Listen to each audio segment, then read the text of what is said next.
Hi friends, എല്ലാവർക്കും നമസ്കാരം. അപ്പോൾ എനിക്ക് റിവ്യൂ ചെയ്തിട്ടൊന്നും ശീലമില്ല. എന്നാലും എനിക്കറിയാൻ പറ്റുന്ന കുറച്ച് കാര്യങ്ങൾ, അതായത് FZ V3യുടെ കുറച്ച് കാര്യങ്ങൾ ഞാൻ പറഞ്ഞുതരാം. ഇതാരെങ്കിലും സെക്കൻഡ് ഹാൻഡ് എടുക്കാൻ ഉദ്ദേശിക്കുന്നുണ്ടെങ്കിൽ അവർക്ക് ഉപയോഗം ആയിക്കോട്ടെ എന്ന് കരുതിയിട്ടാണ് ഞാൻ വീഡിയോ ചെയ്യുന്നത്. അപ്പോൾ ഞാൻ ഈ വണ്ടി സെക്കൻഡ് ഹാൻഡ് എടുത്തതാണ് കേട്ടോ. ഇപ്പോൾ എൻ്റെ കയ്യിൽ ഒരു 4 മാസത്തോളമായി ഈ വണ്ടി ഇപ്പോൾ എൻ്റെ കയ്യിലുണ്ട്. അപ്പോൾ എൻ്റെ കയ്യിൽ FZ V2 ആയിരുന്നു ഫസ്റ്റ് ഉണ്ടായിരുന്നത്. അത് കൊടുത്തു. മിഡ്ഷിപ്പ് ആദ്യം ഉണ്ടായിരുന്നു, അത് ചെറിയ മിസ്സിങ്ങിലെല്ലാം പ്രശ്നം വരുന്നതുകൊണ്ട് ഞാനത് കൊടുത്തിട്ട് V2 എടുത്തു. V2 കുറച്ച് കാലം ഉപയോഗിച്ചു, 1-2 കൊല്ലം. അതിന് ശേഷമാണ് ഇപ്പോൾ V3യിലേക്ക് വന്നത്. പിന്നെ അത്യാവശ്യം മൈലേജും ഉണ്ട്. എനിക്കൊരു 45-50ൻ്റെ ഇടയിൽ മൈലേജ് കിട്ടുന്നുണ്ട്. അപ്പോൾ എൻ്റെ കയ്യിൽ യൂണിക്കോൺ ഞാൻ ഉപയോഗിച്ചിട്ടുണ്ട്. യൂണിക്കോൺ അത്യാവശ്യം കംഫർട്ടാണ്, പക്ഷേ അത് ബാക്ക് സ്കിഡാകുന്നൊരു പ്രശ്നം ഇതിന് മുമ്പേ ഉണ്ടായിരുന്നു. അതിനുശേഷം ഞാൻ ആ വണ്ടി കൊടുത്തു, FZയിലേക്ക് വന്നു. FZ മിഡ്ഷിപ്പാണ് ആദ്യം ഉണ്ടായത്. അതിനുശേഷം V2 എടുത്തു. V2വും കുഴപ്പമില്ലായിരുന്നു, നല്ല കംപ്ലൈൻറ്റ് കാര്യമൊന്നും വരാത്തൊരു വണ്ടിയായിരുന്നു V2. ഇതിനെക്കാട്ടും മെയിൻ്റെനൻസ് കുറവാണ് കേട്ടോ. V3ക്ക് കുറച്ച് കൂടുതലാണ്. പിന്നെ ബ്രേക്കിൻ്റെ കാര്യമെല്ലാം പറഞ്ഞിട്ടുണ്ടെങ്കിൽ ഫ്രണ്ട് ബ്രേക്ക് ABS ആണ്, ബാക്ക് ബ്രേക്ക് നോർമൽ ഡിസ്ക് ബ്രേക്കാണ്. പിന്നെ ഈ ടയർ ഹഗ്ഗറിൻ്റെ ചെറിയൊരു മിസ്റ്റേക്ക് ഉണ്ട്. അത് ചെറിയ ചളിയിലെല്ലാം പോകുമ്പോൾ മൊത്തത്തിൽ തെറിച്ചിട്ട് ബാക്കിലിരിക്കുന്നവരെ മേത്ത് വരെ ആവുന്നുണ്ട്. അങ്ങനത്തെ ഒരു പ്രശ്നം ഞാൻ ഇതിൽ കണ്ടിട്ടുണ്ട്. ഞാൻ കുറച്ച് കാലം ബജാജ് പൾസർ ഉപയോഗിച്ചിട്ടുണ്ട്. ഞാൻ പുതിയ വണ്ടി എടുത്തതാണ് 2016. അന്നേരം ഞാൻ കുറച്ച് കാലം, 1 കൊല്ലം ഉപയോഗിച്ചപ്പോൾ തന്നെ എനിക്ക് ക്ലച്ചിൻ്റെ ചെറിയൊരു പണി വന്നു. ക്ലച്ച് പ്ലേറ്റ് മാറേണ്ടിയെല്ലാം വന്നു. എൻജിൻ്റെ കാര്യത്തിൽ യമഹേനെ ഒന്നും പറയാനില്ല. 6-7 വർഷമായിട്ട് ഏകദേശം യമഹയുടെ വണ്ടി ഉപയോഗിച്ച് വരുന്നുണ്ട്. അപ്പോൾ എനിക്ക് കുറച്ച് ക്വാളിറ്റി തോന്നിയത് യമഹയുടെ എൻജിനാണ് കേട്ടോ.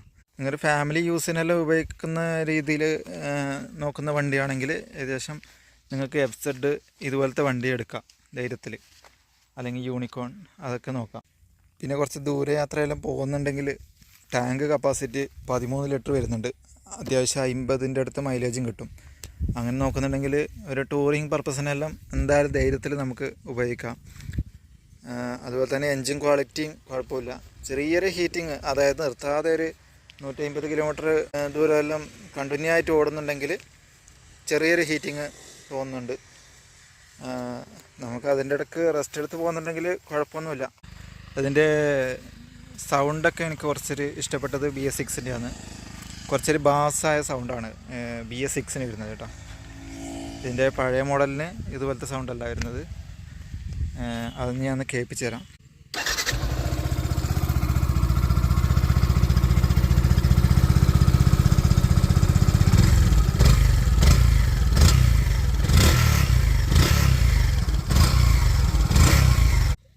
ലോങ് യാത്രയൊക്കെ പോകുന്നുണ്ടെങ്കിൽ ജെൽ സീറ്റോ അല്ലെങ്കിൽ ഇതുപോലത്തെ നല്ല സീറ്റ് കവർ ഇട്ടാൽ ധാരാളം മതിയാവും. ആർക്കെങ്കിലും സെക്കൻഡ് ഹാൻഡ് വണ്ടി എടുക്കണം എന്നുള്ള ഒരു ഉദ്ദേശം ഉണ്ടെങ്കിൽ ക്വാളിറ്റി നോക്കിയിട്ട് എടുക്കുക. അതായത് യമഹയുടെ വണ്ടിയോ അല്ലെങ്കിൽ ഹോണ്ടയുടെ വണ്ടിയോ അങ്ങനത്തെ നിന്ന് എടുക്കുക. ബാക്കി ഏത് വണ്ടി എടുക്കുന്നുണ്ടെങ്കിൽ നിങ്ങൾ കിലോമീറ്റർ കുറഞ്ഞ വണ്ടി നോക്കിയിട്ട് എടുക്കുക. പൊടിയായ വണ്ടി എടുക്കാതിരിക്കാൻ ശ്രദ്ധിക്കണം.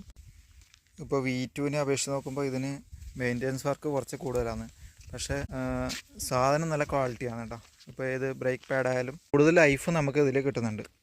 അതുകൊണ്ട് ധൈര്യത്തിൽ നമുക്ക് ഷോറൂമിൽ തന്നെ നല്ല സാധനം എടുത്തിട്ട് ഇട്ടാൽ കുഴപ്പമൊന്നുമില്ല. ഞാൻ പുറത്ത് ഇവിടെ നിന്നും പണിയെടുപ്പിക്കലില്ല. അതായത് ഷോറൂമിലേക്ക് ഡയറക്റ്റ് കയറ്റിയിട്ട് അവിടെ നിന്ന് തന്നെയാണ് വർക്കെല്ലാം ചെയ്യൽ. ലോങ് റൈഡ് പോകുന്നുണ്ടെങ്കിൽ ഒരു ഫോഗ് ലാമ്പ് വെക്കുന്നതായിരിക്കും നല്ലത്.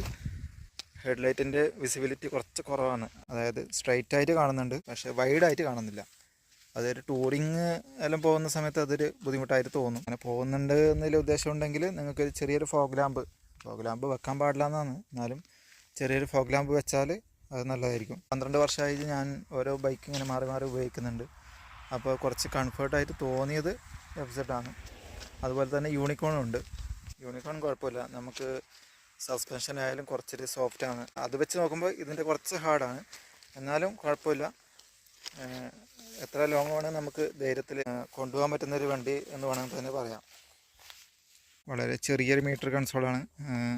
അതിൽ നമുക്ക് സ്പീഡോമീറ്റർ, ടൈം, ഇവിടെ ഓഡോമീറ്റർ കാണാം. പിന്നെ ഫ്യൂൽ ഗേജ്, പിന്നെ ഇവിടെ RPM മീറ്റർ, പിന്നെ ന്യൂട്രൽ ലൈറ്റ്, അതുപോലെ ABS, ഇൻഡിക്കേറ്റർ, വാണിംഗ് ലൈറ്റ് അവിടെ കാണാം. പിന്നെ ടോപ്പ് എൻഡിൻ്റെ കാര്യം പറയുന്നുണ്ടെങ്കിൽ, അതായത് ഒരു 100 എത്തുമ്പോൾ തന്നെ വണ്ടി സ്ലോ ആവും. പിന്നെ അങ്ങോട്ട് കയറില്ല. 100 പെട്ടെന്ന് എത്തും. റേസിങ്ങിന് വേണ്ടിയിട്ടുള്ള വണ്ടിയല്ല ശരിക്കും പറഞ്ഞാൽ ഇത്.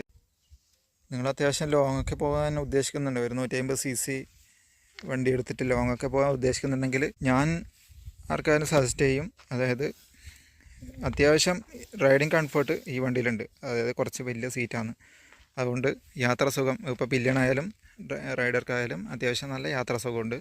ടയർ സൈസ് കുറച്ച് വലുതാണ്, അതുകൊണ്ട് നിങ്ങൾക്ക് വളവിലെല്ലാം അത്യാവശ്യം ചരിച്ച് തന്നെ എടുക്കാം. അപ്പോൾ ഇത്രയേ ഉള്ളൂ എൻ്റെ വീഡിയോ. എല്ലാവർക്കും ഇഷ്ടമായെങ്കിൽ ലൈക്ക് ചെയ്യുക, സബ്സ്ക്രൈബ് ചെയ്യുക. ഇനിയും എന്തെങ്കിലും വണ്ടിയുടെ വീഡിയോ ഞാൻ എന്തായാലും ചെയ്യണമെന്നുണ്ട്. അപ്പോൾ എല്ലാവരും സപ്പോർട്ടുണ്ടെങ്കിൽ ഞാൻ ഇനിയും വീഡിയോ ഇടുന്നതായിരിക്കും. അപ്പോൾ ഇതിനെക്കുറിച്ച് എന്തെങ്കിലും സംശയം ഉണ്ടെങ്കിൽ കമൻറ്റിൽ ചോദിച്ചാൽ ഞാൻ എന്തായാലും റിപ്ലൈ തരും.